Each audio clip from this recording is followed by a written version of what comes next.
Morning everyone, my name is Audrey. I'm stitchywitch42 here on FlossTube and over on Instagram. This is my channel about cross-stitch life, the universe, and everything.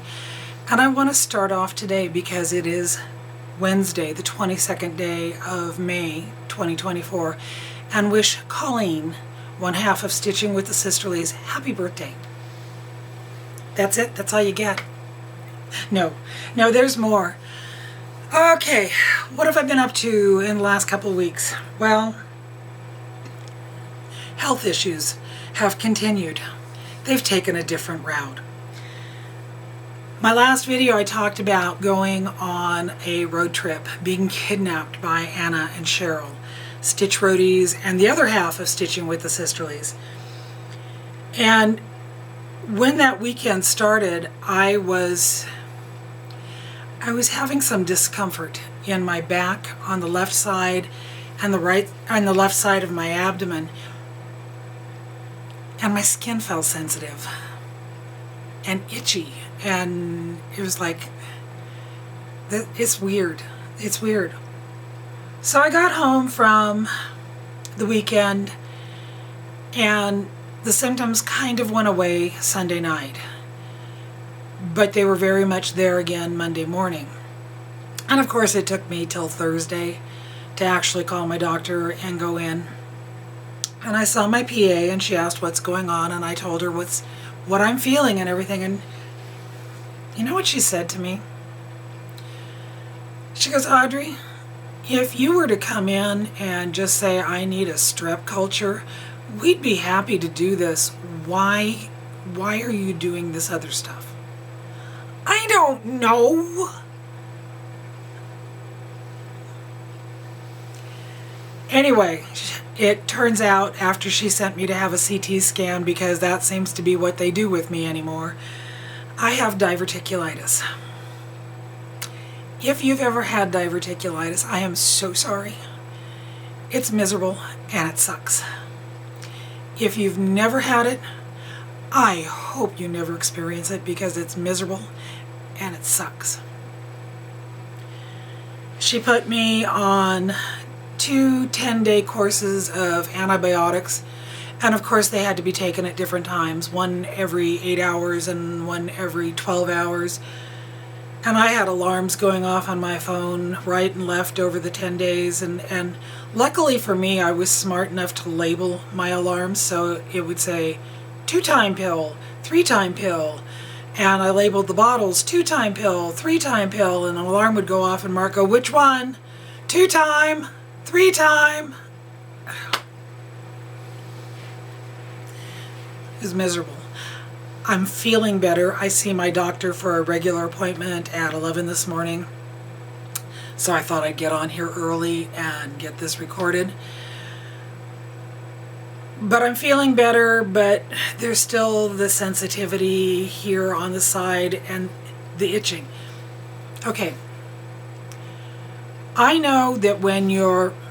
Okay, I've got 8 stab wounds across my abdomen from the appendix and the gallbladder surgery. And when they're healing, it's normal for it to itch. That's a sign that it's healing. I've got many scars on my body. And so I've experienced that itch.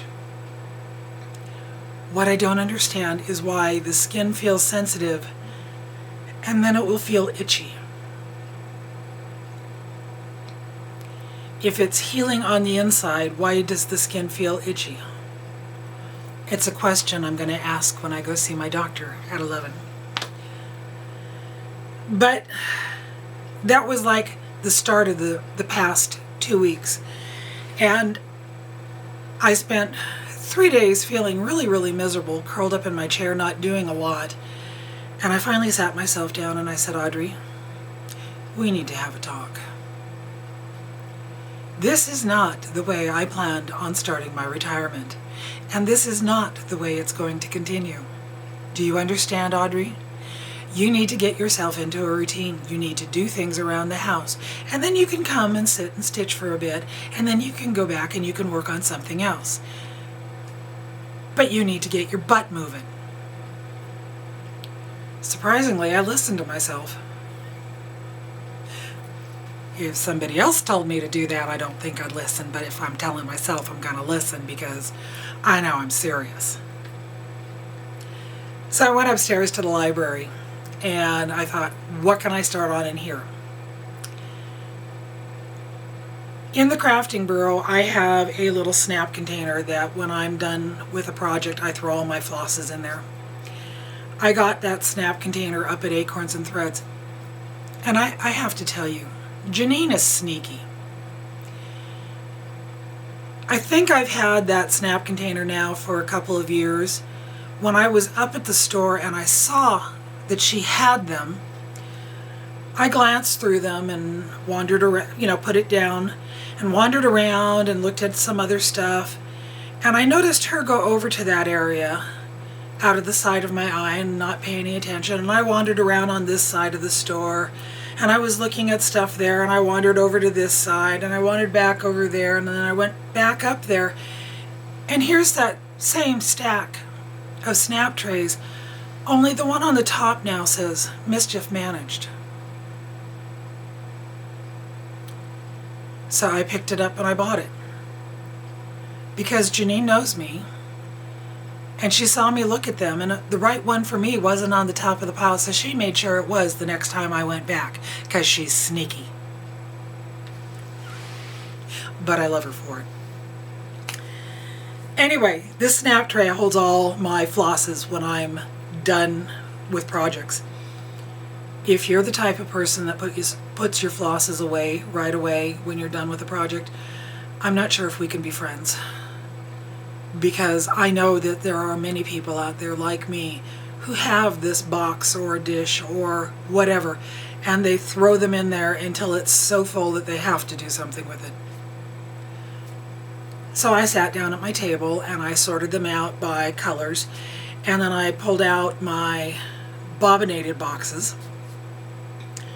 I have a, it's actually a wooden unit for holding sandpaper. It's got 12 by 12 slots in it. And those bobbinated boxes fit in there widthwise just perfectly. Mark put a block back behind it so that they can't slip in so far that I can't reach them. So I have 6 boxes that my bobbinated DMC is in, and then I have 2 drawers with cardboard boxes for my unbobbinated DMC flosses. And I got all that stuff sorted and put away. And then I started picking up the patterns that are laying around on the table up there, or on the craft table, or on the bed in the crafting bureau. And I started putting those away, and I came across a bag that had fabric and more DMC floss, and it's like, I don't know what these are for, but now I already have more DMC to put away. But this will be easier because it's going in the drawers. So that's to be done. I got done with that. I went into the library proper, and over on the little dresser that I have in there, I have a stack of fabric about this high. This is fabric that I've bought. It's the leftover fabric from projects, and it's just been piling up and piling up and piling up. And again, I have no excuse to have it sitting there. So I decided to go through and get it ready to put away. 3 or 4 years ago, Lori, Texstylust, showed on one of her videos that she hangs her fabrics in her closet on skirt hangers. And I liked that idea, and I had gone over and visited her maybe 2 years ago, a weekend of paper crafting. And she showed me this closet, and it was so nice because it really condensed how much space the fabric took up. I have an armoire upstairs that used to house our television in it. When we got a flat screen TV, I took the armoire upstairs, put it in our bedroom, because I figured I could use it for storage. I had Mark put a wooden rod in there. I went and bought some skirt hangers, and I started hanging my floss. So I went down, I had 3 more skirt hangers, and I took this stack of fabrics and I kind of sort of sorted them by colors and hung them up on the skirt hangers and moved them into the armoire. So now the top of the dresser is clean. I now have 9 skirt hangers in this armoire. Each one has a minimum of 4 pieces of fabric, a minimum of 4. Some have 9 or 10. I really don't need to buy fabric for a good long time. Will that stop me? Yeah. I need to shop from my stash because I have a wonderful stash of DMC flosses and fabrics and fancy flosses. My fancy flosses, I don't have a tremendous amount, but I have a good amount. So I got those projects done and I was really, really happy with myself. And then of course, I'm in the library and my desk is where I do my paper crafting. So I sat down and I had it here. Oh, it's still here. I started working on some accordion style traveler's journals. That's what I'm calling them. I'd gotten this idea from a lady that I watch on YouTube. I think it's Meg Journals. I'll leave a link down below. She had found an accordion style paint folder at her local hardware store and she was turning it into an accordion style journal. And I loved it.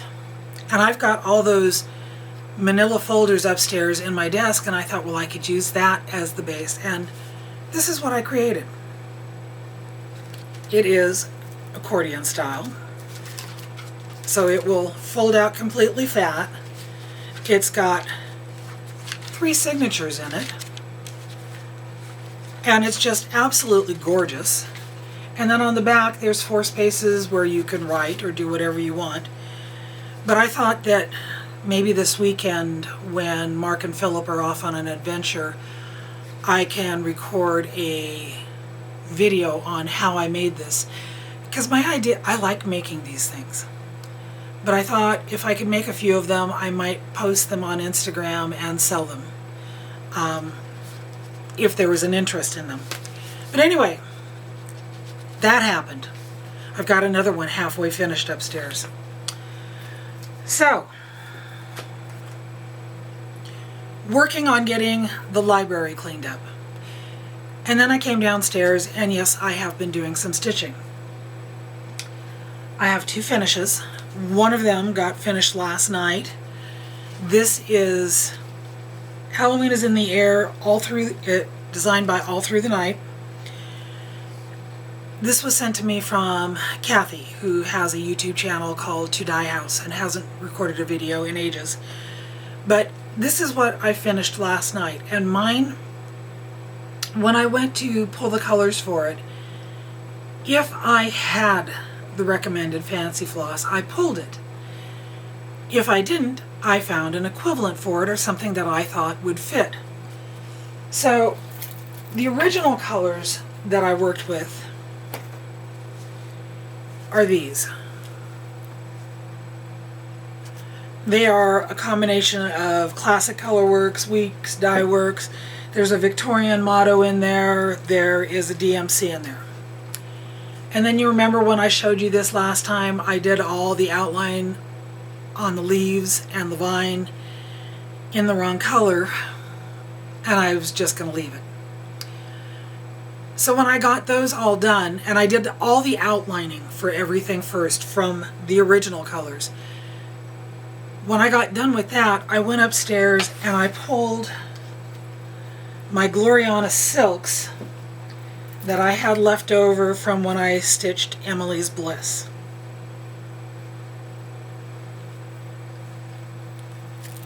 Gorgeous, gorgeous colors in here, right? I decided that I was going to use those inside the stitched piece, the stitched areas. I know the urn is a Weeks dye work, clockwork, And when I stitch with variegated, I go around and around and around and around, and I circle in because I like the look that it gets, and it makes it look more like a terracotta when it's done. I stitched the outlines of the pumpkins, and I stitched all the inside elements of the pumpkins, and then I picked a Gloriana silk to stitch these two the same color and a darker one for that one. And I used another Gloriana silks inside these leaves and these leaves. And then I stitched, I went back to, I think it was a Classic Colors Works for the insides of these leaves. So it's a combination of both called for colors and then whatever I felt like using. But this is gorgeous. I mean, seriously, seriously gorgeous. So it will be finished as a flat mount. I know that. That is my plans for it. My other finish was one of my hashtag 24 bats in 2024. This is a freebie from Durene Jones. I posted this on my Instagram when I finished it. I stitched the majority of it in GMC 310, and the pumpkins I stitched, is it Classic Color Work grits or is it Weeks Dye Work grits? One of the two, I don't know. Weeks Dye Work, because I just took it off this one here. But the reason I did that, made the pumpkins a different color. Several years ago in my compost bed out on the south side of my house, I planted a variety of pumpkins called Once in a Blue Moon, and they were these gorgeous bluish gray greeny colored pumpkins, and just loved them. And I thought having a different color pumpkin rather than just your standard orange would be a nice way to change this one up. And this will be made into a biscornu top. Well, it is a biscornu top. It will be made into a biscornu. So those are my two finishes. And then I have my Alphonse Mucha, and I will insert a video here. So I've been working on my Alphonse Mucha, and this is the progress that I have gotten done on her. You can see where I have been working in this area. Page 1 is done. This is approximately the end of page 2. I have been filling in down here, and she is coming along quite nicely. So what I have been doing with her, same thing that I've always been doing with her, is I will sit down in the morning in my chair with my stand, with my colors, and I'll start working on a page. And I do a combination of cross-country stitching, but starting from the uppermost empty spot. And I try to work myself down, because if I do that, if I keep filling in those empty spots and working down from those colors, I see more of her develop. And I'm really excited to see progress on her, because, like I said, my goal is to get her done this year. I just need to get my button gear. I haven't gotten down to where I've added the fabric yet. I'm still nervous about that, which I think somewhat hinders me from working on her more. That, plus the fact that I started something new.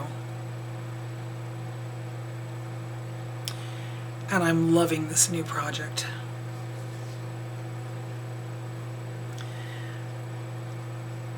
I just love it.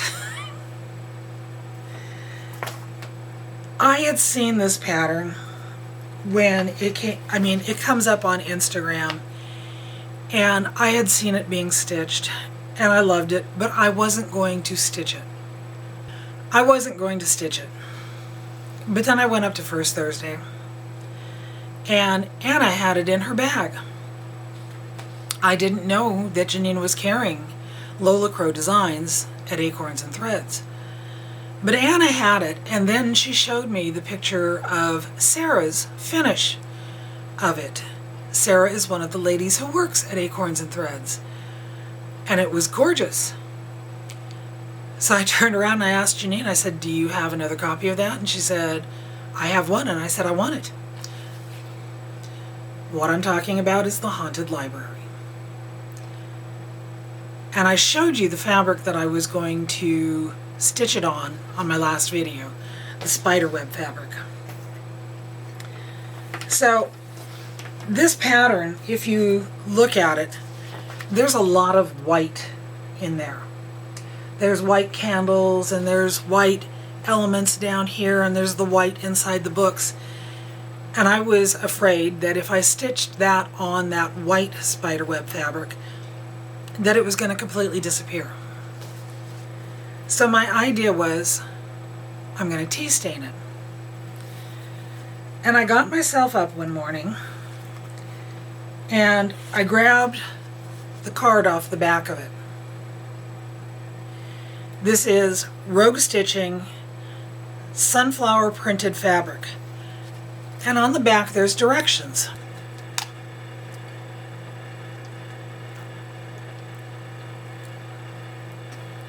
One coughing fit later. That was out of the blue. Okay. Care instructions on this fabric. All fabrics are not pre-washed. The fabric count is true to the fabric weave. Due to the printing dye process and the inks used, it is not recommended to wash sunflower printed fabrics. Fabrics are water resistant and can scratch if rubbed in wet conditions. So with that in mind, what I did is I got a dish with some warm water from the tap and about 3 or 4 tea bags. I dunked them in the water, squeezed out the excess, and I started dabbing the tea onto the fabric. And it turned out gorgeous. It's very mottled. It is just a wonderful, wonderful tea color.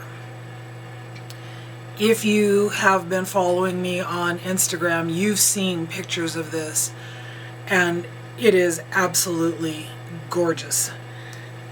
So this is my version of the Haunted Library on the spiderweb fabric, and it is just gorgeous.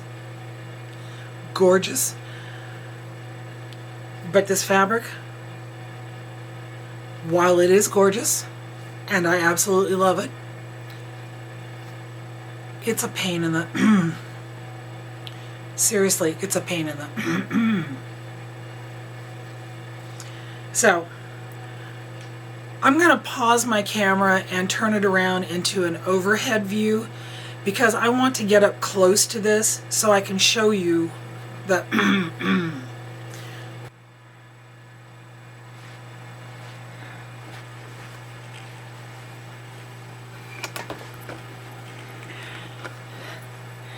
Okay, all of these lines up here look fabulous, but if you look at them, some of them will cross almost perfectly from one diagonal to another. So I will be stitching and not know whether I've stitched a square or I've missed it. In the gargoyle up here, I was going along and I kept looking at it thinking, it just doesn't look right. And I realized there was a stitch right in the center that a spider web went halfway through, so it looked like it was stitched. But looking at it closer, I realized it wasn't. And having learned that, it's now something that I've become aware of with this. Because areas like this, where the spider web is so heavy and so dark, I'm finding it easier to use my magnifier to do those stitches. In the lighter colored areas, it's relatively easy to see what it is. It's an 18 count Aida. I'm stitching it 2/2 because that's what's recommended. But I decided, because of this initial issue up here with the gargoyle, that I was going to stitch down and I was going to work in sections. So I finished the top and I did all of this and did the top areas. I did Poe over here and I did the books and the head over here and I did the typewriter here. The typewriter is an option to stitch here or wherever you want to put it. If you join the Lola Crow Facebook page, you can get the pattern for that there. That's what I did. So I've been going down and stitching. I added in the next row down here and I got the crow and this area of books done. I started working on the Headless Horseman. I came over here and did the books and the red rum. And now I'm down here and I'm working on the rail for the upper part of the library. And when I get this area finished, then I'll start working out either side of the staircases and down below. I am having so much fun stitching this piece. I love stitching this piece. A lot of it I have been stitching, looking through my magnifier and toning the lights down, the color wave of the lights down, because when it's bright it makes my eyes ache after a while. So this has been a big focus for me the last few days because I just think it's gorgeous, and the fabric is a pain in the butt to work on, but that's okay because when it's done, it's going to be stunning, and I love this. So those are the projects that I've been working on.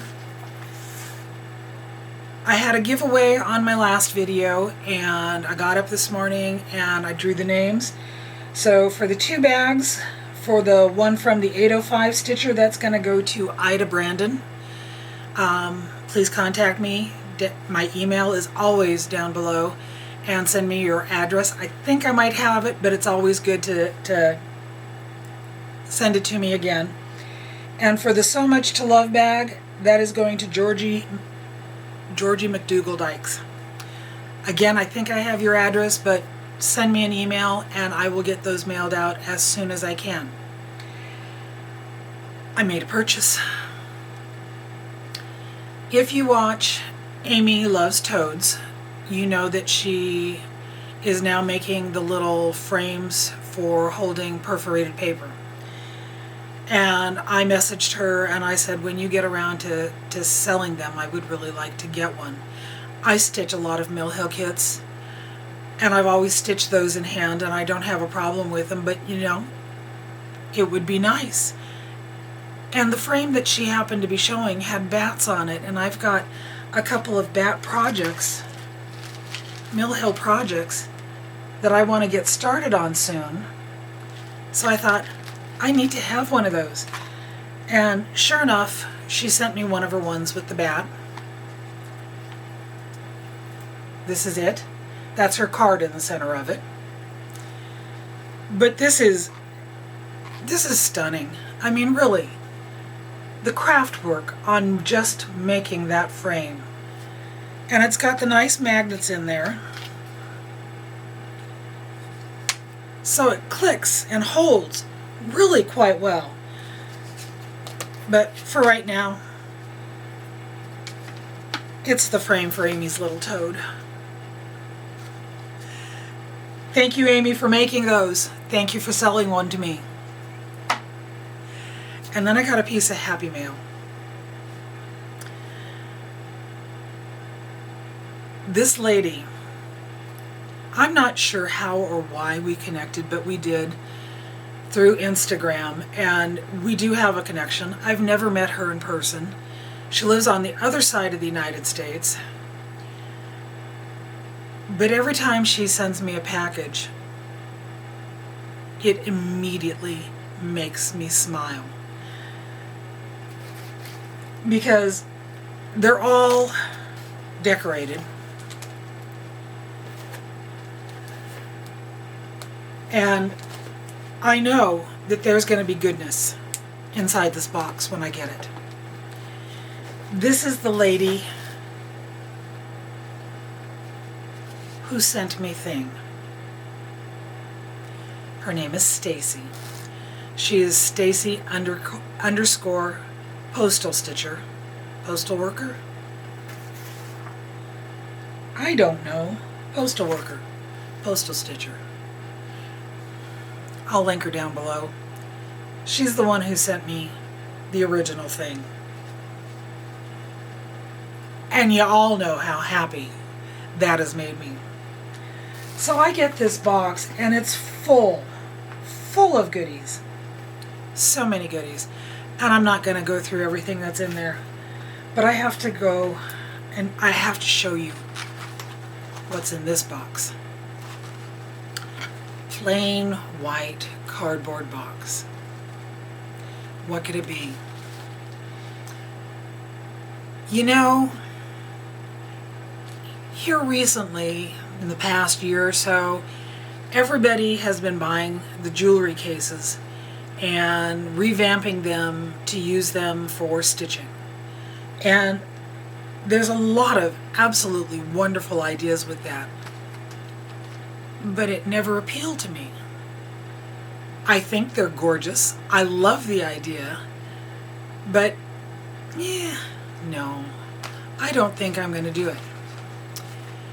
And then Stacy sent me the box.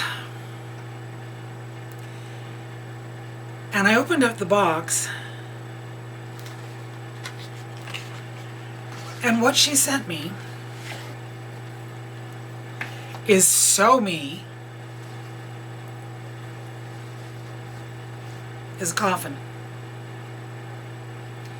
It's a coffin velvet jewelry case.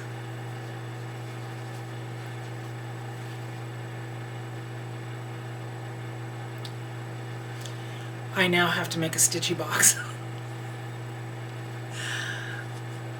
I don't think I can take these out without destroying the inside of it. I mean, I can move them from the sides.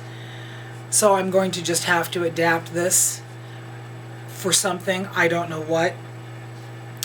There's a couple of little Velcro tabs up here that I can hang scissors from or something. There's a little piece of elastic there. But I'm going to have a coffin stitchy case.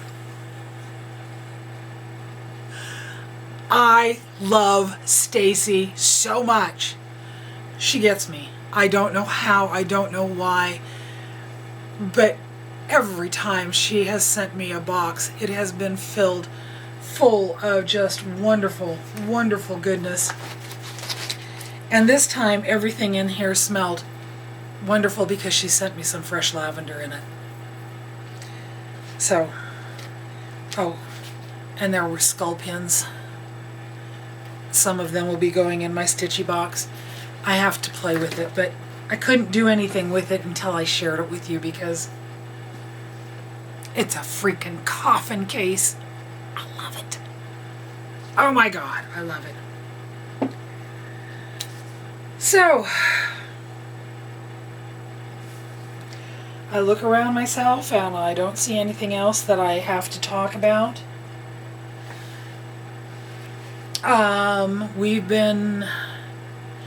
Mark's been doing some work out in the yard for me. We got a guy to come out and finally grind down the rest of the stump from Scarlet, our maple.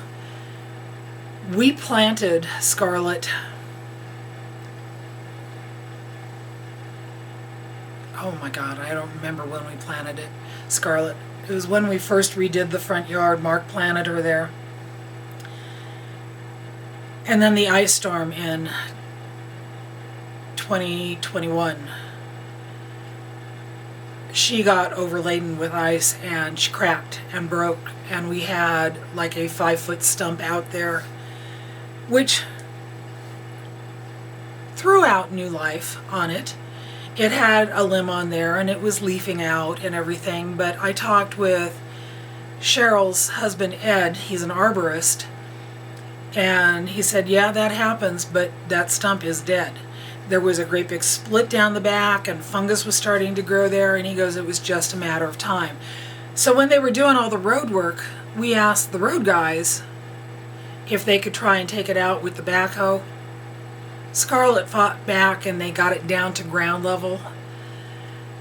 We got a guy out. He ground it down completely, so now I have this big area that is full of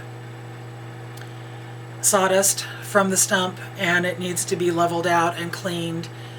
The brickwork in the inside flower bed needs to be repaired. The inside flower beds need to be cleaned out so that I can start replanting there. Mark has been scraping out the outside area. They were going to just put topsoil in and put grass there, and we asked them not to. So while I lost 3 feet of my garden, I now have about a 3-foot area on the outside of the fence that Mark is reworking for me. We were at a garage sale the other day and he got some landscape cloth for a really good price. That will be enough to line it, and then we can put some topsoil and potting soil in there, and I can get my lavenders planted out there again for the bees. So I'll have my own fresh lavender.